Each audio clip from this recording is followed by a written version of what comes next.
Hello everyone, welcome back to my channel it's Liza's diary. তো আমার গলার অবস্থা খুবই খারাপ, তোমরা শুনে বুঝতেই পারছো। তো কদিন থেকে খুব শরীর খারাপ, যাই হোক সেটা আলাদা ব্যাপার। এদিকে আমি বিকেলবেলা একটু রেডি হয়ে আমার একটা বান্ধবীর বাড়ি যাচ্ছিলাম। ওর নাম প্রিয়া। তো ও আমার সেই ছোট্টবেলার বান্ধবী, আর ওর বাড়িতে যাওয়ার আজকে একটা মেন কারণও ছিল। তো ওর হচ্ছে আগামী দুদিন পর ওর বিয়ে।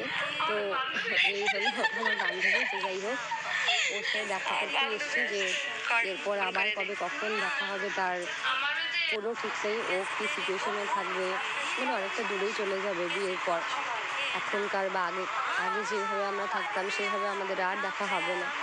তো আমি ওর সাথে অনেকটা সময় কাটিয়েছি, অনেকগুলো বছর কাটিয়েছি। ওর সম্বন্ধে যত কিছু বলবো আমি অনেকটা কম পড়ে যাবে। তো ও আমার এতটা জুড়ে ছিল। ও আমার সেই ছোট্টবেলার বান্ধবী, ক্লাস 4 and 5 থেকে আমরা বান্ধবী। এখনও আমরা স্টিল এখন আমরা কানেকশনে আছি।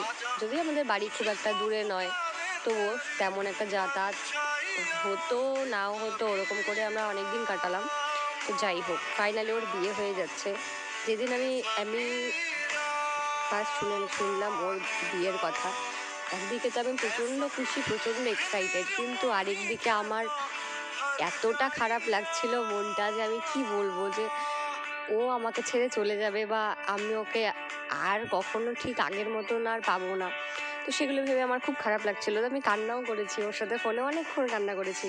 দেখি ও কান্না করছে, আবার আমি ওকে মোটিভেট করলাম যে চল ছাড়, কান্না করে কি করবো, তো বাড়ি এসে দুজনে মিলে একসাথে বসে কান্না করবো। যাই হোক, সেটা তো অন্য ব্যাপার। তো এখানে এসেছিলাম ওর সাথে অনেকক্ষণ একটু গল্প টল্প করতে, যে লাস্টও চলে যাবে, তার আগে একটু আমরা একটা টাইম স্পেন্ড করা যাক আমরা একসাথে। তো এখন ওর সাথে বসেছিলাম, এই সেই নিয়ে গল্প টল্প করছিলাম। আর আর ওর বারবার ফোন এসেছিলো, ওনার উনি দেখি বারবার করে ফোন করছিল। তো যাই হোক, তারপর ওর সাথে অনেকটা টাইম স্পেন্ড করার পর আমি ওর সাথে একটা দুটো ফটো তুলি।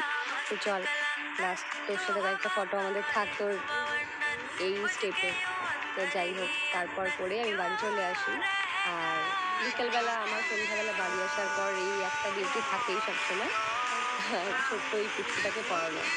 তারপর ওকে পড়ানোর পর আমি বাড়ি চলে আসি, আর এইভাবেই আমি আমার সন্ধ্যাটা শেষ করলাম। তো দেখা হচ্ছে নেক্সট ব্লগ।